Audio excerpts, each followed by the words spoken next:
Hey, what's up, guys? It's David Benavidez, and I'm with the Kultura With K podcast. I'm your host, the only Kayla, and today I'm in the ring with two-time WBC super middleweight champion, David Benavidez. Thank you so much for joining me. Oh, thank you as well. Thank you for having me on the podcast. So I'm glad we're in the ring, but I'm also really happy that you don't have your gloves on. Yeah. I'm here in Seattle, and I've had the pleasure of watching you train this week, and you have a lot of power. Yeah, well, I mean, I've been working since a little kid. I've been training since I was 3 years old. So we've been working on a lot of stuff. My dad, he's a mad scientist over there. He's been working me on strength and conditioning, you know, a lot of stuff that you need to build the power. So right now I feel like I'm getting my man strength. I turned 27 in December. I'm about to get into my prime. So I feel strong, the strongest I've ever felt in my career now.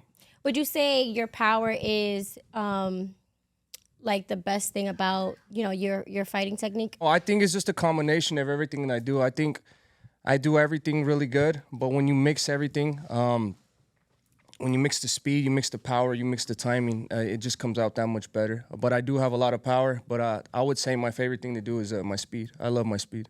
Now, I know you go by the Mexican Monster. Tell me, where did you get that name from? So it's funny. It's right now my name is El Monstro. It's for me because Mike Tyson gave me the Mexican Monster, but I didn't really want to let a lot of people, not that I'm letting people down, it's just that I'm not 100% Mexican. I'm Mexican and Ecuadorian. The other side of the family, they were kind of feeling left out. They're like, oh, it's only the Mexican Monster, why don't you know what I mean?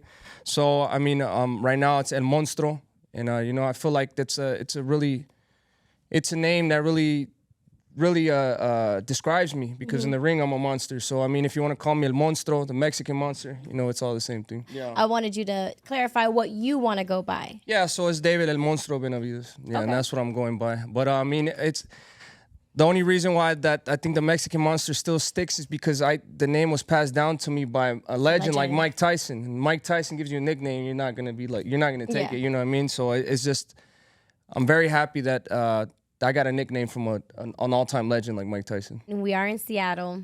Why Seattle? What brought you here? So to be honest with you, I'm going to tell you the whole backstory, how everything happened. First of all, I love Seattle. It's way different from Phoenix, though. It's complete opposite. Phoenix is hot and all this, and Seattle's really cold and raining and stuff. But at the time, I was living in Vegas, and you go from a fat kid, nobody wants to hang out with you, and then now you have money, you're world champion. So, I mean, I was hanging out with a lot of the guys I shouldn't have been hanging around with, and one thing led to another, and I had got tested positive for cocaine. And, but this I know that God works in mysterious ways, and he always has my back, because after Vegas, I'm like, man, I just got to get out of here. I went to Seattle, and I met my fiance there the first day. Really? And then we had our first baby. Because of her, I moved here, so, she's my life, and, she's my support. And I moved here, and then we had our first baby. And then now it just feels like this is exactly where my destiny brought me, because I'm so motivated. I'm so hungry right now, and I've been working as hard as I can for the past 4 years. I've been here for 5 years. Wow. So I've been working extremely hard. So out of the bad, the best thing happened to me in my life. I have my son, and I'm just very motivated right now. But yeah, that's basically the reason why I moved to Seattle, because I had to get, I just wanted a fresh start. Yeah. I basically fucked up my career, and I got suspended for a year. I got, had to pay a big fine. So I came over here, and then honestly, it's the best decision I've ever made in my life. No, that's awesome. So, like, after that situation happened, you had never been to Seattle prior, right? No, I'd never been to Seattle. You just, like, did you look on the map? Like, what made you just be like, all right, I'm going to Seattle? So I had lived in Oregon before, and I had met one of my friends at the time that he lived in Seattle. Mm-hmm. So he's like, hey, come up to Seattle, and then, maybe it could be if you want to move here or not. I was like, oh, fuck, I'm going to go check it out. I like moving around a lot. I used to live in Arizona, then we went to California, then we went to California, moved to Long Beach, then to North Hollywood, then to Vegas, then to Oregon. And then I was like, fuck it, let me just go see what Seattle looks like. And I liked it. It was something completely different. It's very scenic, rains a lot, woods. I feel like more connected to nature out here. Yeah. So it was just crazy. Like I said, God works in mysterious ways. It woke me up. I had a rude awakening with that shit I went through, getting suspended, and then I came up here, and then I really found I found my destiny. My kids and my fiance, and then the kid, my first son, and now I'm having my daughter in December. So it was great. It was probably the best decision I've ever made, and yeah. What did that situation teach you? it just taught me that, you know, sometimes you get everything taken away from you. And I literally had everything stripped from me because of a decision I made. But that really showed me how strong I was. You know, I came back, I got the belt 2 more times. You know, they took it away from me once, so I want to go get it back twice. You know what I mean? So it just really depends. Like, sometimes life knocks you down, but if you're willing to come get back up and keep fighting even harder, then, you know, you're going to be rewarded. So they know that's one thing that it taught me, just to stay strong mentally. And I think that's amazing that, you know, like you mentioned, you had no idea what was waiting for you in Seattle. And here you go, the first day, you meet your beautiful fiance, you guys have a child together. And I think also what's amazing about that is that it really was a God moment because, you know, this situation happened, right? It's so hard for you. You got suspended for a year. So who knows what would have happened to you in that year mentally, right? With your mental health. Yeah. But here you are, you met your fiance and you guys were able to create a life together. Yeah. And I think it was just me maturing too. I had to go through a lot of maturity during that time. And, but it was, you know, it was great. You know, I learned a lot about myself. I learned a lot about the people who were with me and who were really not with me. You know, that's probably one of the things I took, out of that whole situation, because there's you know, now for a lot of, not just me, but for a lot of people, there's a lot of people smile on your face, but they want you to lose. They want to see everything get taken from you, and then, you know, that's some scary stuff right there. But like, at the end of the day, people really show their true colors, so it's just better just to tell the real ones from the fake ones. And then the only way you get that experience is that you have to have stuff happen to you to really see, you know, who's with you and who's not. What advice did your dad give you during that time? Because, you know, I know he's plays such a big role in your life, and I'm sure he was disappointed. Yeah, he told me I'm a fucking idiot and what am I doing? That was his advice, but it's true. I mean, sometimes you can't sugarcoat anything. If you're on some bullshit, you need people to tell you, though. You need to cut your shit out. You need to, you know, get straighten your image. And that's what it was. But my dad, he's always been there with me. My brother, too, he's always there with me. My mother. And, yeah. That's awesome. I'm so happy that you were able to really turn that situation around and to learn from it, because a lot of people don't. And then, too, like, I always have people, like how you told me, are you comfortable to talk about that? Like, I'm not uncomfortable talking about this, because it's sometimes you might have another fighter going through the same shit that they might need to hear this. Right. You know, I mean, I'll be the sacrifice just so people can see it. You know what? You can really get everything taken away from you. Yeah. And not only that, when you get everything taken away from you and you're there, you know, that shit really, it can put you into mental health. It can really mess you up in the head, because everybody's talking about you, everybody's making fun of you, everybody's saying this, everybody's saying that. So, you know, it's probably better to just stay, you know, do everything right, you know, or if you're gonna, you know, do what you got to do, but, you know, you always got to give boxing the respect it requires. If not, it'll take everything from you. Mm-hmm. And like you said, right, in the blink of an eye, you could literally have everything taken away from you. And being that you are so famous, you know, you have money, you have everything. How have you been able to kind of keep your mental health in check? And have you ever had a moment during this whole entire time? Because I think people forget that boxers or just celebrities, right, are humans too, right? You guys bleed the same way that we do. So has there ever been a time where you were like, okay, I'm not right now? Yeah, and in the days when that stuff happened to me, when I think what you really have to keep a check on is if you start to go out, you start to party, then one party turns to another one, then you're going out fucking Friday and Saturday. Yeah. Then you do that for so long, you're doing Thursday, Friday, Saturday, Sunday, and it could really get away from you. Your ego could really come to play, like, oh, I've been training my whole life. It don't matter. I could go out as much as I want. And you really can't. Drinking alcohol, that shit fucks you up. And if you want to be a top athlete, you should stay away from it. Not only for what it does to the body, but it really messes up the brain. It messes up the brain, and yeah, you're just keeping yourself in check. I mean, I think if you're a rapper, if you're an artist, whatever, maybe you could drink or do whatever you want to do. But if you want to be an athlete, a top-level athlete, you really got to remain straight and keep your body in check. It's not bad to party here and there. You know, like if you win a fight, you celebrate the week after. But once it starts becoming a recurring situation, that's when you should really need to take a look at yourself and, you know, really stop it before it gets out of hand. Mm-hmm. And how do you keep your mental health in check? Well, I mean, just being a father now, I really take this serious. I always took it serious, but now it's more of a lifestyle to me. I love boxing. I love training. You know, I love being at home with my wife and my son. You know, really just being a father. That really keeps me in check. And not only that, also just how much support people give me. You know, I have so much support from so much people that I just can't let them down. And I just really want to be a role model too for all the kids. And you have sometimes they need to see stuff like that so they could learn for themselves. And I'll be the testimony to tell you guys. You know, I've had everything and I've had everything taken away from me, but I've got myself back and I got everything back again. Yeah, I love it. I think your story is really inspiring to not just athletes, but fans and just, you know, people around the world that you could have it all, you can lose it, you know, in the same breath. But I think what's amazing about your story is that you can come back, and you can come back stronger. And also another thing too is what really keeps me level-headed too is now this past year and a half I've really been having more of a relationship with God. You have to fix everything internally first before you could conquer everything outside. And I've got a good relationship with God, as everybody should. Yeah. As everybody should. Sometimes I say that I'll just leave it in God's hands because you don't know if it's going to be good or how it might turn out. But if you have your faith in God, God will always protect you. And that's something I've been going by for this past year and a half, and it's really been helping me mentally. That's awesome. So you would say like you're on a spiritual journey? Yeah, spiritual journey. Yeah, I don't know what happened, but like a year and a half ago, my whole trajectory changed, and I really tried to learn more about myself, and I'm on a spiritual journey now, and everything's been going great. So what would you say was a defining moment for you? Like, how did you enter this spiritual journey? Was it someone that spoke to you? Did you go to church? Yeah, just going to church. I went to church one time, and then I think that just feeling the energy in there.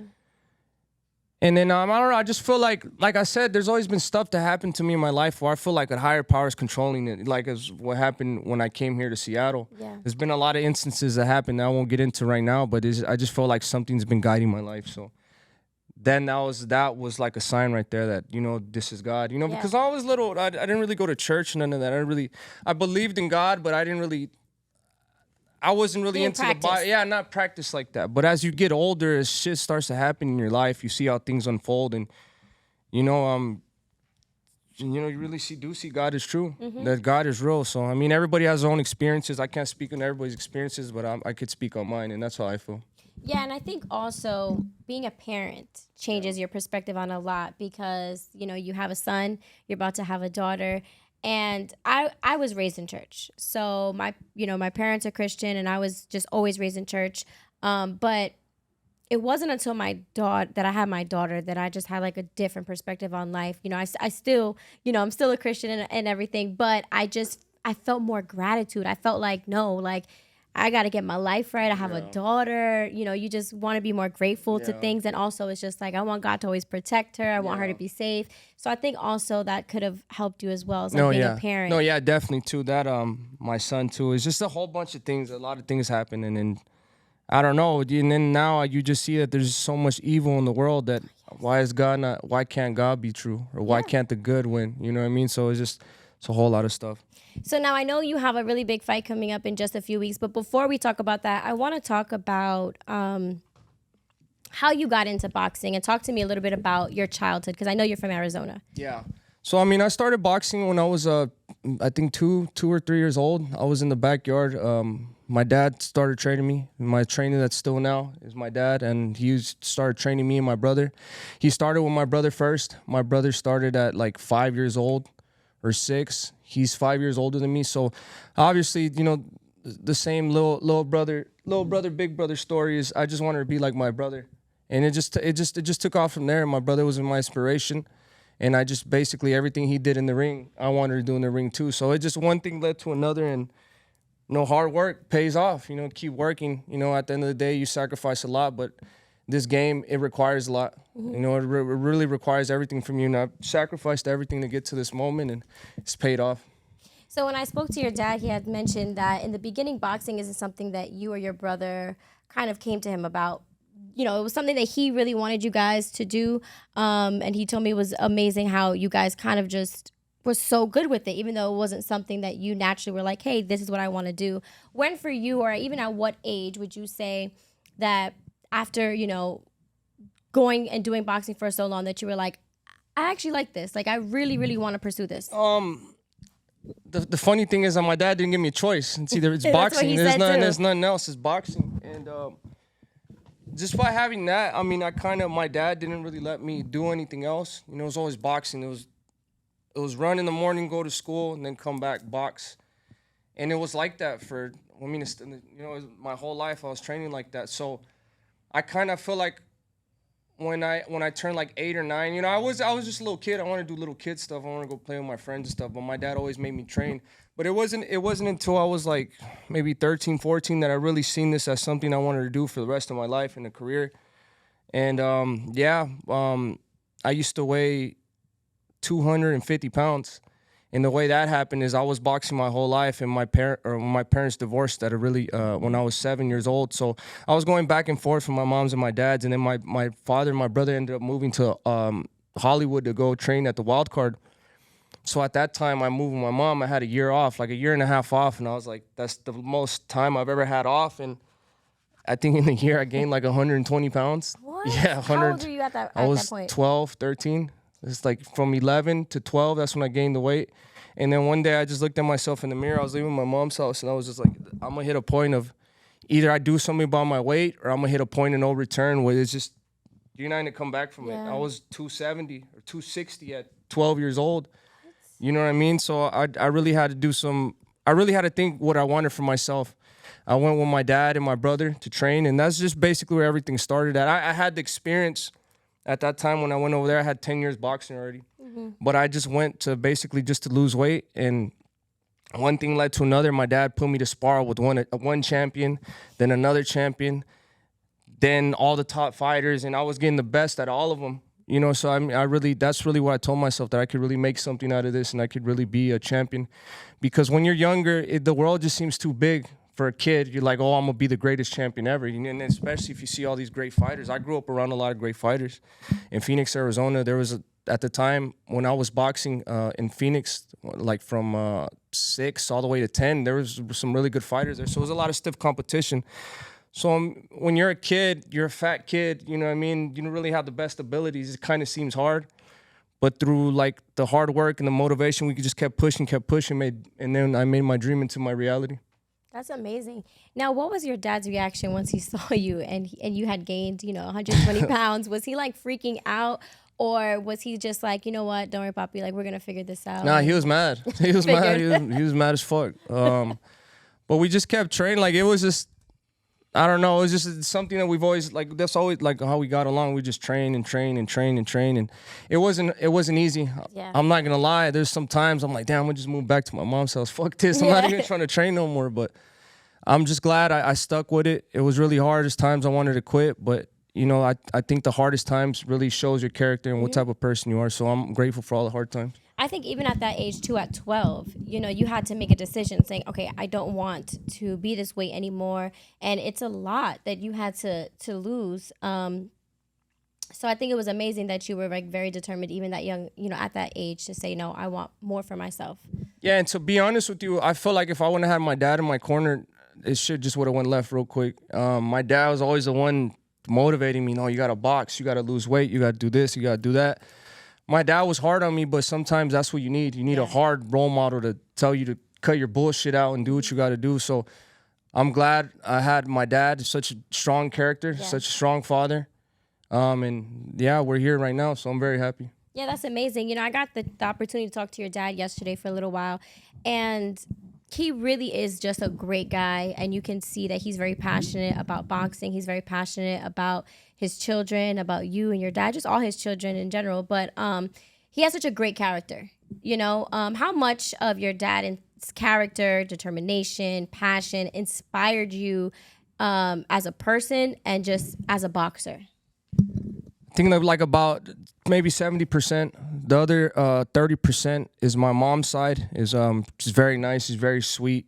Sometimes me and my dad would get into it, get an argument. I'd call my mom. She'd calm me down and make sure she's always being there. So I couldn't have one or the other. I had to have both of them. My mom always like cared about me, nurtured me when I was like going through it with my dad. Because you train little kid every day. Like they're in the military. Sometimes you either hit a breaking point, you break, or you get even stronger. So my mom, she was always there for me, and you know, I wasn't really around my mom like that because I was in Los Angeles, and you know, we weren't able to go back and forth like that. We didn't really have money like that, so my mom was always there caring for me. But my dad's character, I feel like I have my dad's character in the ring. People that know me, they know me. I'm two completely different type of people. One in the ring, I'm a monster, and outside, I'm the nicest person ever. So I got my mom's character outside the ring, and I got my dad's character in the ring. That's awesome. I think also what's really cool is that you have been able to go through this journey not only by yourself, right, as an individual boxer, but with your brother, you know, Junior. Yeah. What was that experience like growing up and being able to, you know, do a sport with your brother? So it was really good. It was really competitive. I'm not gonna lie to you. Me and my brother, there's times that we wouldn't talk because we'd spar and we'd try to beat the shit out of each other, and he'd get me sometimes and I'd get him, but we'd really talk shit to each other in the ring because we're really competitive, and we wouldn't speak for weeks after that. You know what I mean? But that's sometimes what you need that tough brotherly love. And then just me, my brother, I always wanted to be like my brother. I always looked up to my brother, and you know, he was just a tough character. He really showed me that, you know, you really got to protect yourself. You got to be a strong individual, not only just in boxing, but in life. You can't let people take advantage of you and stuff like that. So I learned a lot from my dad and from my brother. I'm just really grateful to have this journey with them. Now I'm about to fight main event. This is my second pay-per-view. My brother's going to fight co-main event, a really big fight too. So it's been a wild journey. It's been a wild ride, but man, it is what it is, and I'm very happy for everything. Yeah, that's awesome that you're the main event, your brother's a co-main event. Tell me, how are you preparing for November? I've been working extremely hard. The thing about boxing is the only way you get to the next level is you really have a passion for it. I feel like I have the best job in the world for me because I get to do what I love every day. So it doesn't feel like a job to me. I put in, every day I'm putting in overtime, every single day, but it's because I love it. It's not a job to me. So I don't mind going that extra mile. But for this training camp, I've been training like 3.5 months. I've been working extremely hard, and I know Demetrius is a strong fighter, he's a good fighter, but these are the type of fighters I want to fight, and I really want to prove myself to the world. So how have you, aside from obviously your intense training, how have you been preparing to get in the ring with him? Are you watching some of his fights? You know, are you pretty clear on his strengths and weaknesses? How are you planning to get that knockout? Yeah, so I feel like as a fighter, it's your job not only to train, but to prepare for the fighter. You have to watch a lot of their tapes, a lot of stuff they do, a lot of things that they're good at. You have to use it against them. A lot of stuff that they're bad at, you got to identify it, you know, to land your shots. But then also, you know, we've been doing, I think this camp, we probably have like 150 miles ran. Wow. So we do like 6 miles every 3 days, 3 days a week, 6 miles for 3 days a week. And then we do boxing training for like about 2.5 hours. We do strength and conditioning training for like 1.5 hours. And that's every day. We've been doing that every day for 3 months. So right now I'm extremely strong. I'm extremely confident. And I'm just looking forward to this fight. I am too. I'm really excited. So now, what are you planning to do in the ring? Do you want to obviously get that knockout, or would you like to go the distance and, you know, do a long game?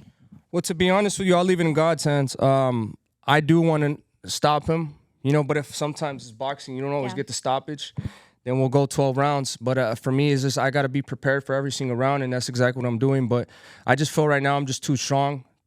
I have a lot of momentum on my side, and I don't know. I feel like, you know, Andrade, he's good, but he's not on my level. So, I mean, on November 25th, we're going to push it. We're going to try to get the knockout. But if it doesn't, we're going to be dominant anyways. I'm really excited about that fight. Now, you have mentioned your brother is the co-main event. What are your predictions for your brother's fight? Obviously, I feel like I'm a little jealous because I wanted to be the first one to beat Charlo. Yeah. Getting into it back then, but it's a great fight for my brother. You know, I feel like he's needed this opportunity for a long, long time. He's been working for a long, long time, and I feel like it's the perfect fight. I feel like my brother's gonna knock out Charlo, and I really do believe that. But it is a hard fight. You know, my brother is putting in work, you know, so may the best man win. But I feel like my brother right now, he's 100% focused, 100%. He knows what's at stake, and he's gonna strike. Now, you mentioned that you were a little jealous because you wanted that fight with Charlo. Would you be open to fighting him after your brother? Oh, yeah, definitely, definitely. I think that's a big fight. It's a big fight. So hopefully we can get it made in the future. But yeah, I definitely love to fight him. Who's someone else that you would love to get in the ring with? Basically, just all the top fighters. You got David Morrell. He's a good fighter. Who else? You got Bivol, Artur Beterbiev, and Canelo. Obviously, I feel like I'm the front runner to fight Canelo. So those are the fighters we have our eyes on for the next couple fights. Yeah, I think we would all love to see you fight Canelo, obviously, especially because you fight on Cinco de Mayo. And so I feel like it would just be amazing, not just for Mexican fans, but just boxing fans in general, to have two of the biggest and the best Mexican fighters in that division fight on Cinco de Mayo. Yeah. I mean, that's like a win-win for everybody. Yeah, I agree. I feel like it's the biggest fight to be made now. It's just that I don't know what's the holdup. You know, I've been the #1 contender to fight for this belt, the WBC. That's the interim, or one of these are interims. Once you win one of these, it guarantees you a spot. Okay. But I haven't got my spot yet. I haven't got my shot. So, I mean, I don't know what's going on at that end. But I feel like if you're a champion, you should fight the #1 contender. I've been the #1 contender for 2 years. So, whenever they're ready, you know, I'm ready. I'm doing what I got to do over here. And I feel like that fight's going to be massive when it happens. And I'm going to be ready for when that opportunity comes. For sure. Have you spoken to his camp?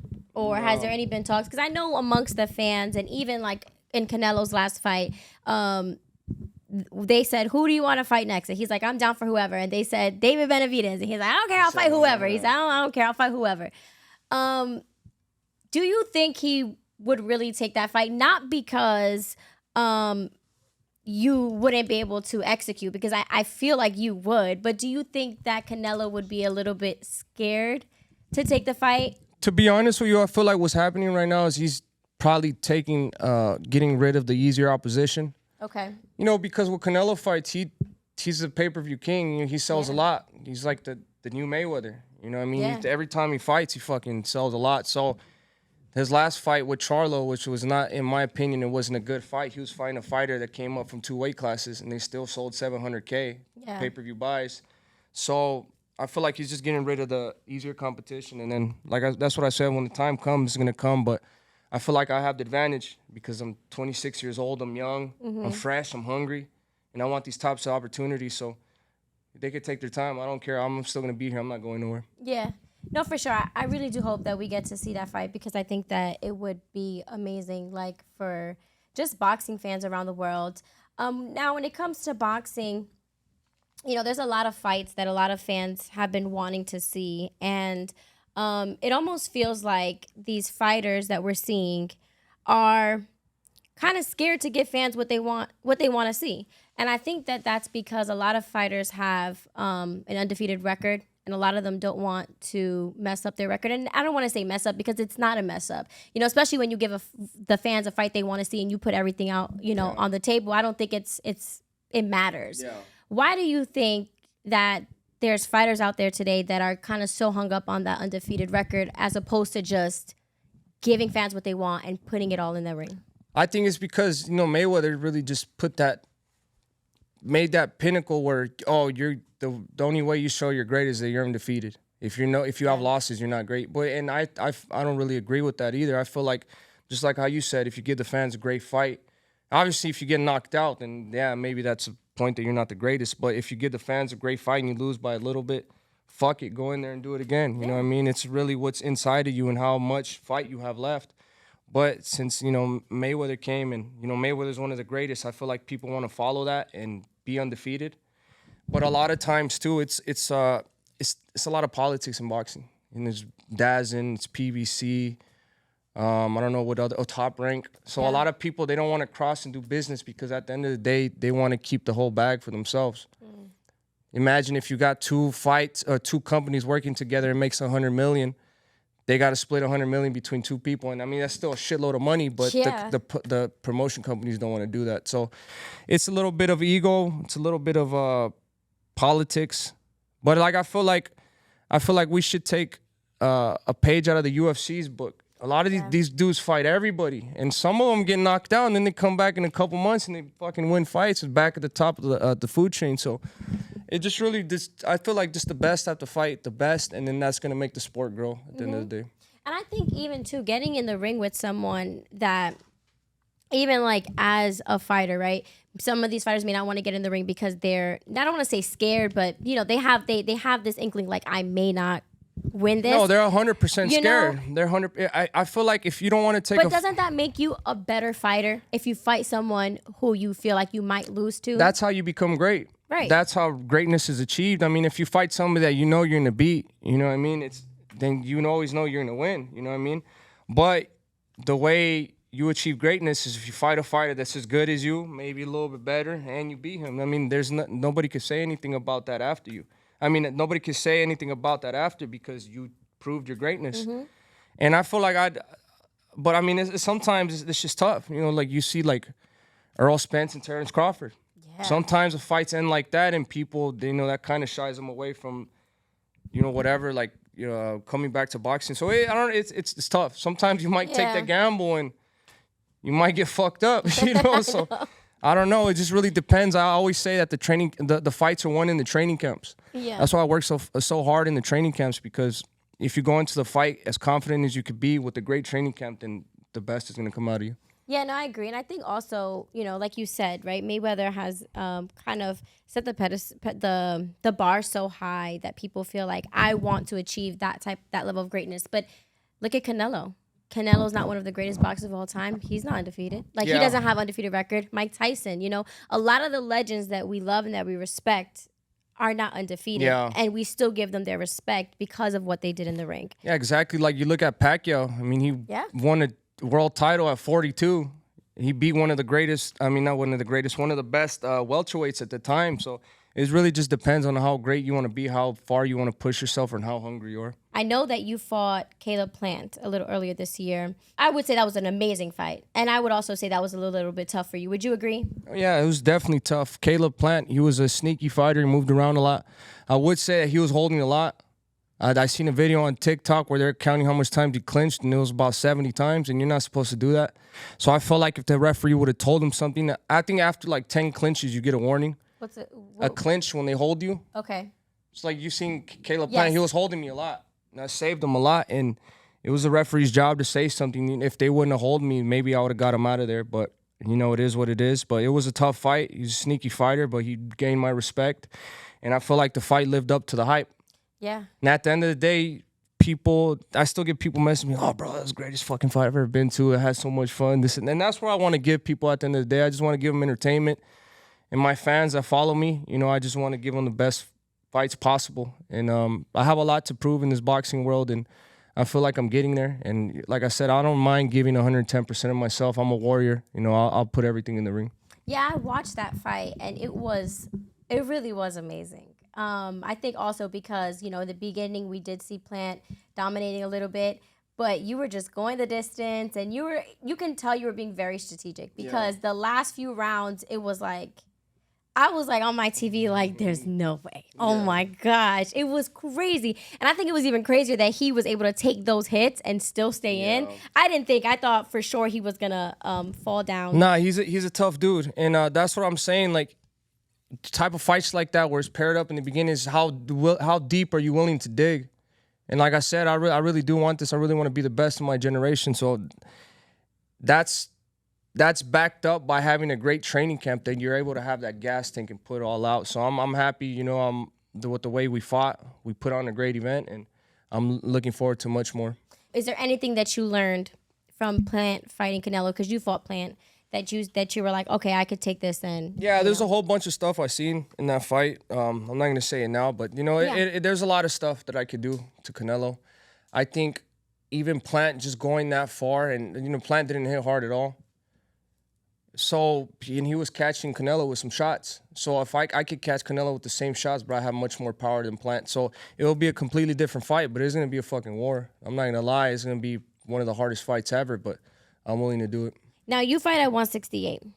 Now, I did read up on some of the comments, and people were saying that you looked, really big at this last press conference, and that there were talks that you might go up to 175.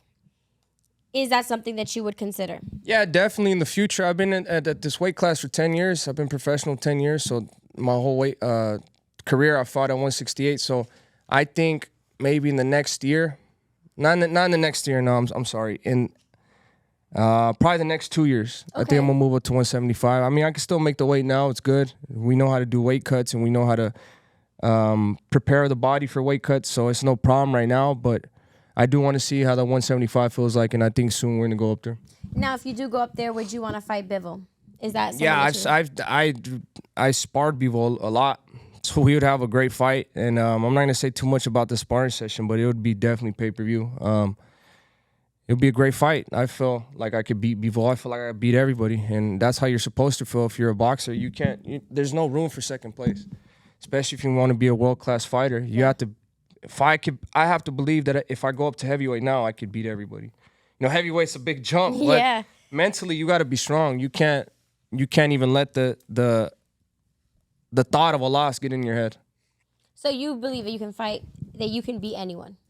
You have to. That's what I'm saying. You have to. You have to. In your mind is you have to have it as strong as your body.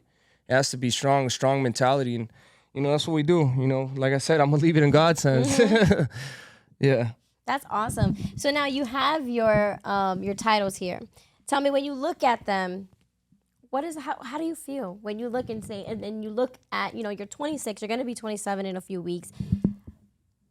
How do you feel in the moment and seeing everything that you've accomplished and seeing also the things that you're going to accomplish? I feel really good. I feel really proud, really grateful. But, this is just the beginning. I mean, if I won 3 of them already at 26, you know, it's very hard just to win one. Yeah. So I'm now, I know it's possible. I know what I have to do, and I'm going to keep working hard. But this is nothing. I want to be multiple weight division champion. I want to have at least, by the time I'm done, 15 belts. So I mean, it's a long journey. But I didn't even think I was going to have one when I was little. So now I have 3 right now. So, I mean, it's all up to me. And I always tell people that it's you versus yourself. How far are you willing to push yourself to get what you want to accomplish? Mm-hmm. No, that's amazing. Now, another thing that I noticed about you is that a lot of today, right, we're seeing a change, right, in boxers. We see a lot of them, obviously, with social media.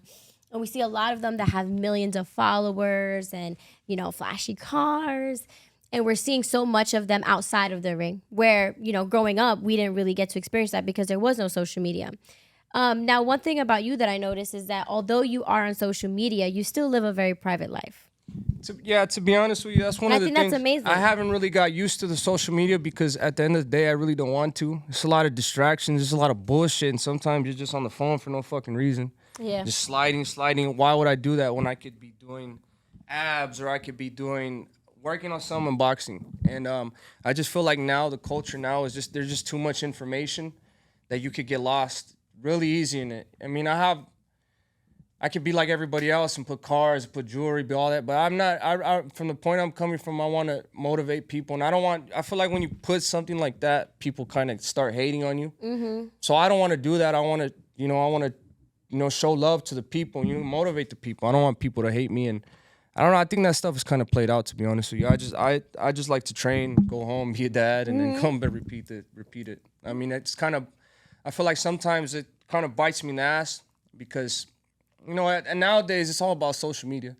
But I live a more comfortable life, and I don't have problems at all. I just train, I come to the gym, I go to my house, I be a dad, and then I'm very happy. No, I love it. I love it. I was going through your Instagram, and I was like, I love that you give the fans what they want, you put content out, but you just live such a private life. Yeah. And I think that's amazing, especially at your level of fame. And in your career, you have to have that element of surprise. Yeah, and I think people is very important for people, especially if you have money. I think it's not a good idea you put everything on social media. Yeah. A lot of people, they just want to show everything, but that makes you a target too. And people are getting crazy now. A lot of shit is happening, so I feel like they should be a little bit smarter because anything can happen. So if you're not running around with security all the time, you got to be careful. Or even like you said, anything can happen in the blink of an eye, and if you don't make the right financial choices as well, even having all this money at this time. Yeah. I feel like people too, they let the social media get to their head. They spend all their money on cars and jewelry and whatever, all this stuff. And for what? You know, just to Right. try to show off online. You know, you should For be people that smarter. don't really care. Exactly. Yeah. Or never gonna see you in real Yeah, life. exactly. Now I know you have a 3-year-old boy. Do you want him to get into boxing? That's a tough question. I don't think I could stop him from not boxing. He's already shown now that he wants to be a champion. I tell him all the time, and I told him because he was eating candy, and I try to get out. Like I don't know how to get him off the candy. And I told him one day. I told him, papi, los campeones no comen dulce. He's like, okay, papi, ya no va a comer dulce. So then since then, he eats a little bit here and there, but yeah, that. I mean, he already has it instilled in his mind that he wants to be a champion. He wants to be like me, and even at 3, that's crazy. yeah. I mean, I started boxing at 2, so it's kind of going following the same path. But I do know how hard boxing is. It's just the hardest sport in the world, honestly. Like, it's even if you're at the top of the game, there's still days that might feel hard. You know, it's just so much work that you got to put in. But if he's willing to do it, I'm gonna be here to show him the way. If he doesn't want to do it, then I'm gonna make sure to take care of him to be in whatever he wants to be. And I feel like that's my job as a father, to make sure he becomes where he wants to be, and I get to guide him right in life. And I think that would be amazing to your dad, right? To see just like the different generations. You know, if your son does choose to do boxing. Yeah. Now, would you want your daughter to do No, boxing? That's a different question. I wouldn't want my daughter to box, but now since I say that, she might be a world champion. Right? Because, You never know, right? The girls always go against the stuff that they don't want to do, or you don't want them to box, they become boxers. So, I mean, it's a whole bloodline of boxing now, so she might have the moves.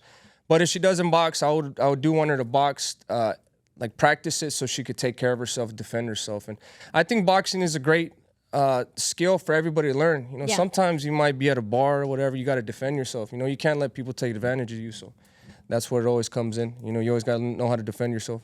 All right, so we have a segment called 3 Shots In, all right? So now a lot of people think we're talking about shots, but no, you are going to take 3 shots here on this little basketball thing, all right? So now after that, I'm going to ask you a series of questions, and if you make a shot, you can say, okay, I want to pass on that question of yours, all right?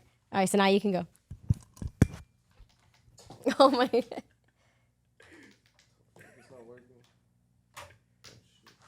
All right. So the first question is, who is the most famous contact in your phone? Probably Jake Paul. That's a big contact. He's a cool dude, yeah. Nice dude. How did you meet him? Just, I think his trainer had called me because I know his trainer from Phoenix, Arizona. And then we were just going back and forth, and I ended up seeing him for his fight because he fought in Phoenix. He fought Anderson Silva, and yeah, that's how I got his number. He's a really cool dude. Would you fight Jake Paul? I would. Yeah, I would. I mean, I don't know if he wants that business. No disrespect to him, but I mean, it's a boxing. I'd fight anybody. Yeah. Well. Awesome. Next question is, what is your biggest fear? My biggest fear, not accomplishing what I set out to accomplish. Who is the greatest boxer of all time, in your opinion? I don't think there's one particular boxer. I think there's a lot of them. Probably Floyd Mayweather, Roberto Duran, Sugar Ray Leonard. Yeah, there's a lot of them. I think the main one as like to records is either it's Mayweather or Rocky Marciano because they're both undefeated. Where's the worst place to be honest, I mean, if you get hit clean anywhere, that shit hurts. It don't matter if it's the head or the body, but the ones that paralyze you more, they're the shots to the liver right here, the left hook to the body. If you see a lot of Mexican fighters throw those shots because if you hit it the right spot once, they're not gonna get up. Yeah, and those you can't breathe. You can't breathe really? with those. Yeah, those are rough. What is your biggest pet peeve? What is something that like really irks you? To be honest, it's a lot of stuff. But now since I'm seeing this guy open the door, when you open the door for somebody and they don't say thank you, oh my God, pisses me off. That shit really pisses me off. So people have no manners, basically. But I don't know. There's probably a lot of more other stuff, but that's the only one I could think of right now. Okay. Do you have any rituals or like superstitions before fight night? No rituals, no superstitions, just a lot of prayer. Okay. A lot of affirmations. And meditation and just trying to get at peace with yourself before you go to war. What's something that most people wouldn't know about you? I like to eat. I don't know, but I think people know that. Okay, well then that leads me to the next question, which is, what is your favorite cheat meal? You know, right after a fight. Steak and steak and lobster for sure. Oh, that's yeah. good. What's your favorite childhood memory when you look back? To be honest with you, all my childhood memory was me training. Probably the first time I beat somebody up in sparring. I don't really remember back then too much, but it's probably that, my first sparring session or something like that. What do you want your legacy to be? I want my legacy to be what I want to be remembered as is a person that not only accomplishes his own dreams, but a person that helps others accomplish their dreams. I feel like right now I have a responsibility to all my team, everybody who boxes with me, to take them to the next level. And that's what I want to do. I want to be there's a good leader, a great person, and a person that'll always fight for his team. And now the last question is, because we are interviewing your brother later, what is something that he does that really annoys you? He does a lot of things, but the main one is he talks shit. He talks a lot of shit, and he makes memes of everybody. Memes? He like Photoshop their face on like some funny picture. So and then he like put it in the family group chat. Yes, and that's the type of stuff he does. So he likes to clown around a lot. Well, thank you so much, David, for taking the time to do this interview. I'm so honored that we got to speak, that we're in the ring, we're in Seattle, and that, you know, we're doing this ahead of your fight coming November 25th. So I just want to say thank you so much. Yeah, for sure. Appreciate it. Thank you.